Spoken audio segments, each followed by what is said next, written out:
दोस्तों नमस्कार, ये है मार्गदर्शन फॉर सिविल सर्विसेज। मैं अनुराग चौधरी। दोस्तों प्रीवियस ईयर्स पेपर्स रिवीजन के अंतर्गत आज की वीडियो में हम सॉल्व करेंगे उच्चतर शिक्षा सेवा चयन आयोग द्वारा आयोजित असिस्टेंट प्रोफेसर परीक्षा 2014 के द्वितीय चरण का सामान्य अध्ययन का प्रश्न पत्र, जो परीक्षा 11 जनवरी 2015 को आयोजित की गई थी। दोस्तों इस प्रश्न पत्र में हम सामान्य अध्ययन के कुल 30 प्रश्नों को सॉल्व करेंगे। तो आइए शुरू करते हैं आज का प्रैक्टिस सेट असिस्टेंट प्रोफेसर परीक्षा 2014 के द्वितीय चरण का सामान्य अध्ययन का प्रश्न पत्र। दोस्तों आज का जो प्रैक्टिस सेट हम सॉल्व कर रहे हैं, देखिए इसका पहला प्रश्न बहुत ही महत्वपूर्ण है। आपसे पूछा गया है कि प्रायद्वीपीय भारत का सबसे दक्षिणी बिंदु कन्याकुमारी कहाँ पर स्थित है। देखिए ऑप्शन देख लेते हैं। कर्क रेखा के उत्तर में, भूमध्य रेखा के दक्षिण में, मकर रेखा के दक्षिण में या भूमध्य रेखा के उत्तर में। तो सही उत्तर है जो प्रायद्वीपीय भारत का सबसे दक्षिणी बिंदु है, ये भूमध्य रेखा के उत्तर में स्थित है। दोस्तों प्रायद्वीपीय भारत का जो सबसे दक्षिणी बिंदु है कन्याकुमारी, भूमध्य रेखा के उत्तर में स्थित है और भूमध्य रेखा पर दिन रात लगभग वर्ष भर बराबर होते हैं। अतः जो स्थान भूमध्य रेखा के समीप होगा वहाँ दिन रात के समय में बहुत कम अंतर होता है। तो ऐसे जानिए भारत में जो दक्षिणी बिंदु है कन्याकुमारी, ये भूमध्य रेखा के उत्तर में स्थित है। अगला प्रश्न है दोस्तों, दूसरा प्रश्न मैच कराना है सूची 1 का सूची 2 से। और यहाँ पर देखिए सूची 1 में ग्रहों के नाम दिए गए हैं और सूची 2 में सूर्य से दूरी दी गई है। तो यहाँ पर देखिए किस तरह से आप उनका मिलान कराएंगे। बुध 0.4 खगोलीय इकाई या एस्ट्रोनॉमिकल यूनिट, शुक्र की दूरी 0.7 एस्ट्रोनॉमिकल यूनिट, पृथ्वी की 1 एस्ट्रोनॉमिकल यूनिट और मंगल की 1.5 खगोलीय इकाई। तो दोस्तों बुध की दूरी जो है वो लगभग 0.39 खगोलीय इकाई है सूर्य से, तो इसको 0.4 माना गया है लगभग में। सूर्य की 0.723 एस्ट्रोनॉमिकल यूनिट है, पृथ्वी की 1 एस्ट्रोनॉमिकल यूनिट और मंगल की 1.524 एस्ट्रोनॉमिकल यूनिट है। तो आपके सीधे सीधे दोस्तों ए का पहला, बी का दूसरा, सी का तीसरा और डी का चौथा हो जाएगा। एक एस्ट्रोनॉमिकल यूनिट या खगोलीय इकाई किसे कहते हैं? तो दोस्तों पृथ्वी की सूर्य से औसत दूरी को एक एस्ट्रोनॉमिकल यूनिट कहा जाता है। अगला प्रश्न है, आपसे पूछा गया है कि संविधान सभा ने राष्ट्रीय गीत को कब अपनाया था। देखिए राष्ट्रीय गीत और राष्ट्रीय गान में अंतर है, तो आप पहले ये अंतर कर लीजिए कि राष्ट्रीय गीत वंदे मातरम होता है और राष्ट्रीय गान हमारा जनगण मन है। तो संविधान सभा द्वारा राष्ट्रीय गीत को कब अपनाया गया था? तो दोस्तों सही उत्तर है 24 जनवरी 1950 को। वंदे मातरम की रचना बंकिम चंद्र चटर्जी द्वारा की गई थी और इसको संविधान सभा ने 24 जनवरी 1950 को राष्ट्रीय गीत के रूप में अपनाया था। और मूलतः संस्कृत में रचा हुआ ये गीत आनंद मठ उपन्यास से लिया गया है और इस गीत को सर्वप्रथम कांग्रेस के कलकत्ता अधिवेशन में 1896 में गाया गया था। अगला प्रश्न देखते हैं दोस्तों, कौन सा कानून न्यायपालिका की स्वतंत्रता बनाए रखने के लिए न्यायाधीशों को विशेष पहुंच से न्यायिक निर्णयों को प्रभावित करने के कारण सरकार के मंत्रियों पर एक पाबंदी लगाता है? तो ये है दोस्तों संवैधानिक सुधार अधिनियम 2005। दोस्तों संवैधानिक सुधार अधिनियम 2005 का जो अध्याय 4 है उसमें अनुच्छेद 3 के चौथे और 5वें खंड द्वारा न्यायपालिका की स्वतंत्रता को बनाए रखने के लिए मंत्रियों द्वारा न्यायाधीशों तक विशेष पहुंच से न्यायिक निर्णयों को प्रभावित करने की स्थिति में उत्तरदायी मंत्रियों पर एक पाबंदी लगाता है और ये कानून ब्रिटेन से संबंधित है। अगला प्रश्न है, जब सरकार की वर्तमान आय अपने मौजूदा खर्च की तुलना में कम होती है तो उसे क्या कहते हैं? तो सही उत्तर है रेवेन्यू डेफिसिट या राजस्व घाटा कहा जाता है। दोस्तों जब सरकार की वर्तमान आय अपने मौजूदा खर्च की तुलना में कम हो तो उसको राजस्व घाटा कहते हैं। दोस्तों सरकार के कुल व्यय में जो है राजस्व व्यय और पूंजीगत व्यय दोनों आती हैं और कुल प्राप्तियों में से उक्त दोनों मदों से प्राप्त आय शामिल होता है। तो सही उत्तर है सरकार की वर्तमान आय अपने मौजूदा खर्च की तुलना में कम होती है तो उसे राजस्व घाटा या रेवेन्यू डेफिसिट कहा जाता है। अगला प्रश्न देखते हैं दोस्तों, भारत की संविधान सभा के पहले अध्यक्ष कौन थे? आपको बताना है। तो सही उत्तर है डॉक्टर सच्चिदानंद सिन्हा। आप जानते हैं संविधान सभा की पहली बैठक 9 दिसंबर 1946 को हुई थी और सच्चिदानंद सिन्हा को सभा का अस्थायी अध्यक्ष चुना गया था।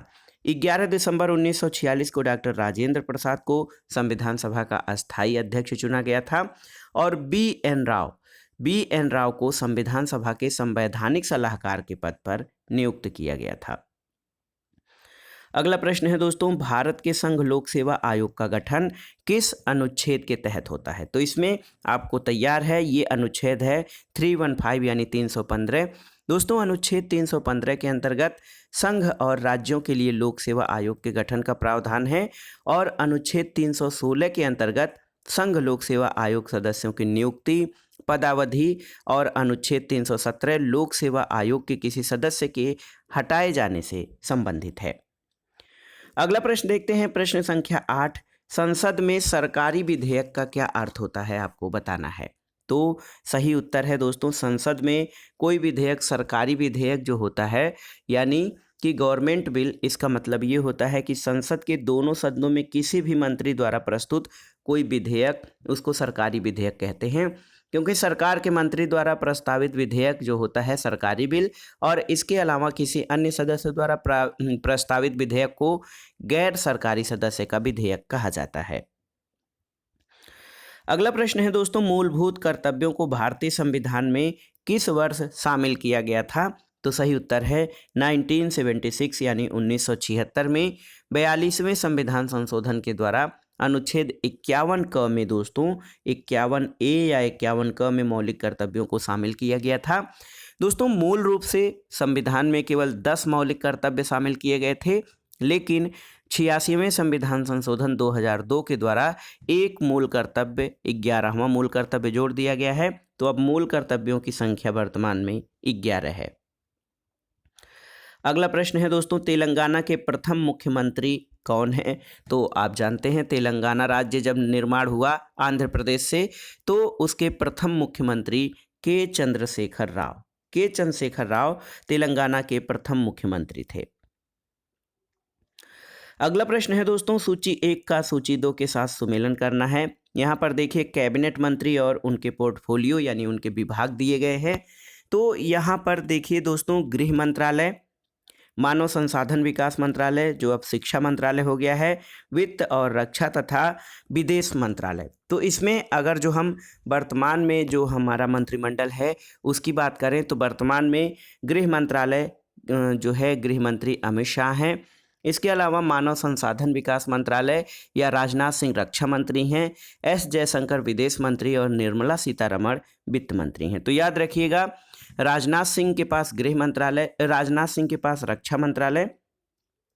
इसके अलावा दोस्तों यहाँ पर देख लेते हैं हम लोग, तो दोस्तों इसमें गृह मंत्री अमित शाह, मानव संसाधन विकास या शिक्षा मंत्री जो हैं वर्तमान में धर्मेंद्र प्रधान हैं, वित्त मंत्री जो है हमारी निर्मला सीतारमण हैं, विदेश मंत्रालय एस जयशंकर के पास है और रक्षा मंत्री हमारे राजनाथ सिंह हैं। अगला प्रश्न देखते हैं दोस्तों, भारत के संदर्भ में फेडरेशन कप किससे संबंधित है? तो सही उत्तर है भारत के संदर्भ में फेडरेशन कप ये फुटबॉल से संबंधित है। और फेडरेशन कप जो है जिसे प्रायोजक कार्डों से हीरो फेडरेशन कप के नाम से जाना जाता है, भारत में एक वार्षिक knockout style club football tournament था जो 1977 में शुरू हुआ था और स्थापना से लेकर 1977 तक जब तक आई लीग शुरू हुई, यह भारत में सबसे प्रतिष्ठित स्तर का फुटबॉल क्लब टूर्नामेंट था। अगला प्रश्न देखते हैं दोस्तों, 400 मीटर दौड़ एशियाई खेलों में स्वर्ण पदक जीतने वाली पहली भारतीय महिला कौन थी? तो सही उत्तर है दोस्तों 400 मीटर दौड़ एशियाई खेलों में स्वर्ण पदक जीतने वाली पहली भारतीय महिला कमलजीत संधू थीं और इन्होंने 1970 में बैंकॉक में एशियाई खेलों में 400 मीटर की दौड़ में स्वर्ण पदक जीता था। अगला प्रश्न है दोस्तों, यहाँ पर देखिए सूची 1 का सूची 2 के साथ सुमेलन करिए, देश का नाम और ग्लासगो राष्ट्रमंडल में प्राप्त पदकों की संख्या। तो यहाँ पर देखिए जो ग्लासगो राष्ट्रमंडल खेल हुए थे 2014 में हुए थे, वो डेटा काफ़ी पुराना हो गया है। 2018 के उसके बाद राष्ट्रमंडल खेल हुए थे दोस्तों। 2018 के राष्ट्रमंडल खेल गोल्ड कोस्ट क्वींसलैंड ऑस्ट्रेलिया में हुए थे और इसमें ऑस्ट्रेलिया 80 स्वर्ण, 59 रजत और 59 कांस्य सहित पहले स्थान पर रहा। इंग्लैंड 45 स्वर्ण के साथ दूसरे स्थान पर, और तीसरे स्थान पर भारत था 26 स्वर्ण, 20 रजत और 20 कांस्य पदक सहित कुल 66 पदक जीतकर जो है भारत जो गोल्ड कोस्ट कॉमनवेल्थ गेम्स हुए थे दोस्तों, उसमें तीसरे स्थान पर रहा था। तो ये 2018 के आंकड़े हम इसमें दे रहे हैं। लेकिन आपके लिए एक सुझाव है दोस्तों, आप यहाँ से ओलंपिक के जो खेलों से संबंधित करंट अफेयर्स है, इसके क्रम में आप ओलंपिक से संबंधित जो पदक हैं भारत के और विश्व के अन्य देशों के, प्रथम द्वितीय तृतीय स्थान भारत का कौन सा स्थान रहा, भारत को कितने स्वर्ण रजत और कांस्य पदक मिले, इन सभी को तैयार कर लीजिएगा। इसके लिए हमने अलग से वीडियो भी एक बना दिया है, आप नीचे वीडियो में जाके देख सकते हैं। अगला प्रश्न है दोस्तों, शिक्षण अभिरुचि से है। देखिए, निम्नलिखित को पढ़िए और इसमें से आपको सही उत्तर का चयन करना है। पहला है कि शिक्षण की प्रभावशीलता शिक्षक के विषय के समझने पर निर्भर करती है। सही है। शिक्षण की प्रभावशीलता शिक्षक के व्यक्तित्व पर निर्भर करती है। सही नहीं है। शिक्षण की प्रभावशीलता शिक्षक की लिखावट पर निर्भर करती है। ये भी सही नहीं है।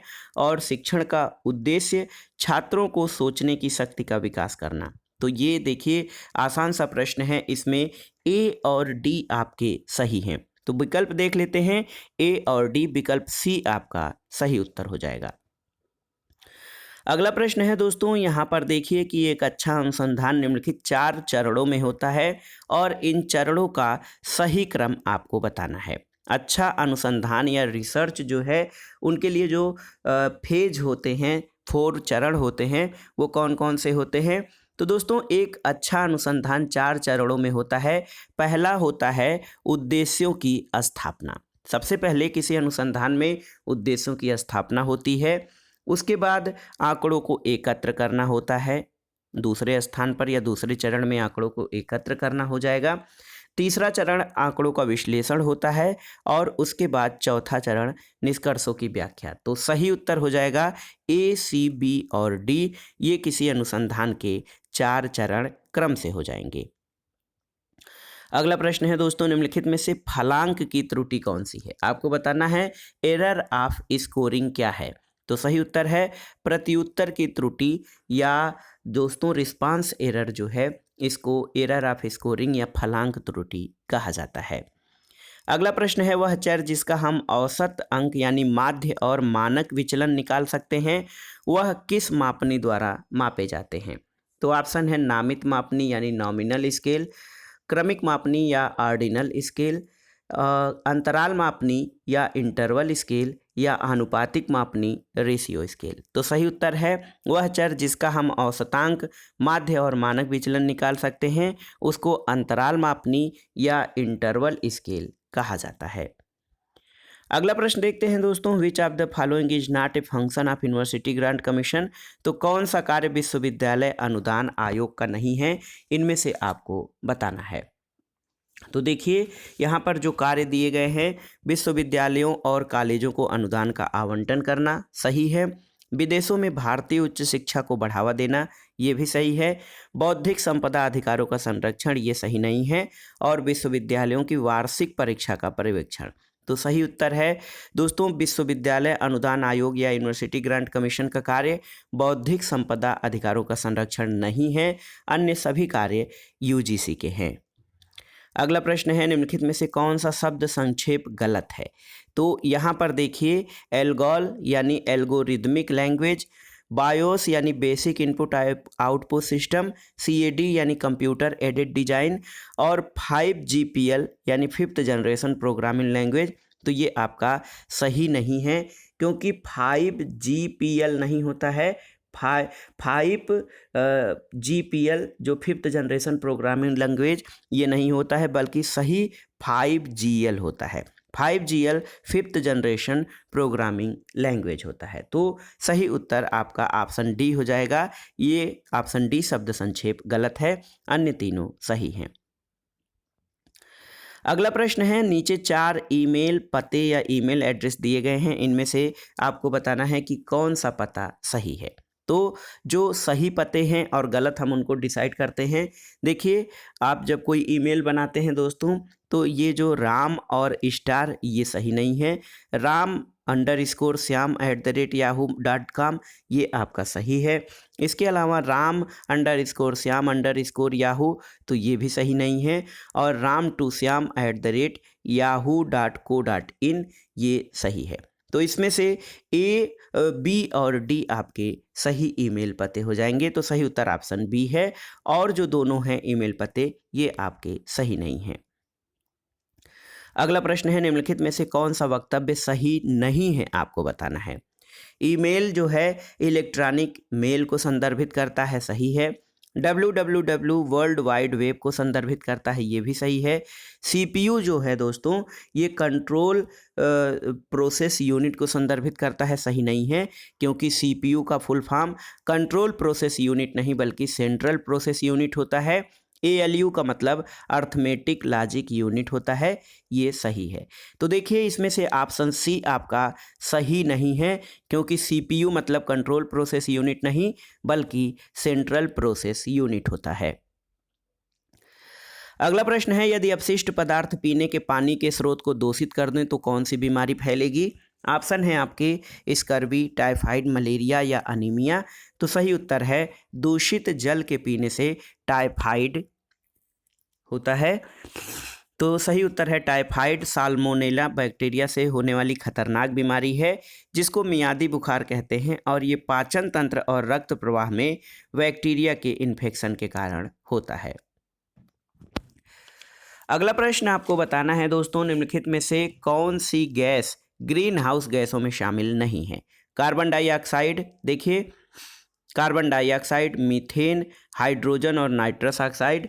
तो सही उत्तर है हाइड्रोजन। दोस्तों हाइड्रोजन गैस ग्रीन हाउस गैसों में शामिल नहीं है, जबकि ग्रीन हाउस गैसों में carbon dioxide, methane, nitrous oxide, CFC, sulphur fluoride और नाइट्रोजन फ्लोराइड आदि गैसें शामिल हैं। हाइड्रोजन इसमें शामिल नहीं है।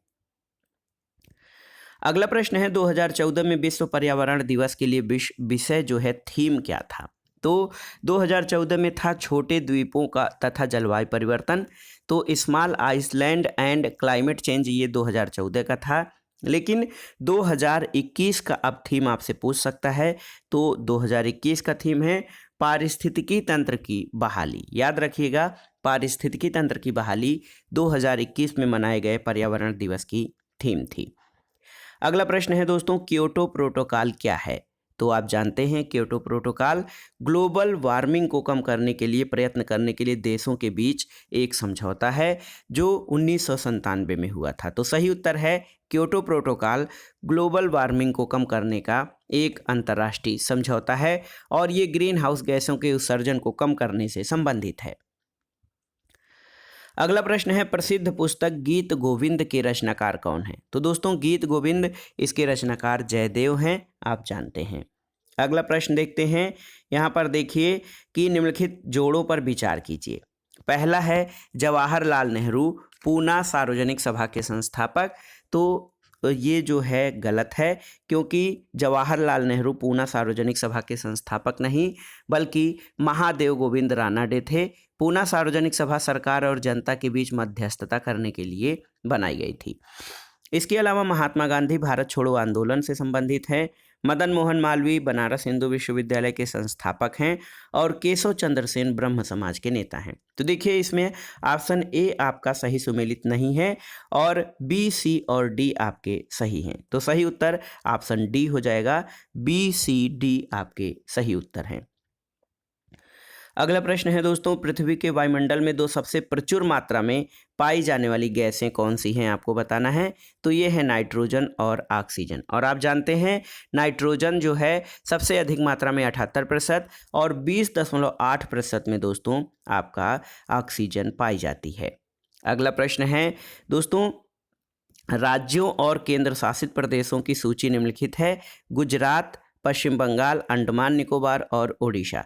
इसमें राज्यों और केंद्र शासित प्रदेशों के कच्छ वनस्पति के कवर को आपको दर्शाना है कि कहाँ पर सर्वाधिक कच्छ वनस्पति है, उसके बाद आपको नीचे आना है। तो सबसे पहले सर्वाधिक कच्छ वनस्पति ये पश्चिम बंगाल में है। दोस्तों, सर्वाधिक कच्छ वनस्पति का फैलाव ये बंगाल में है।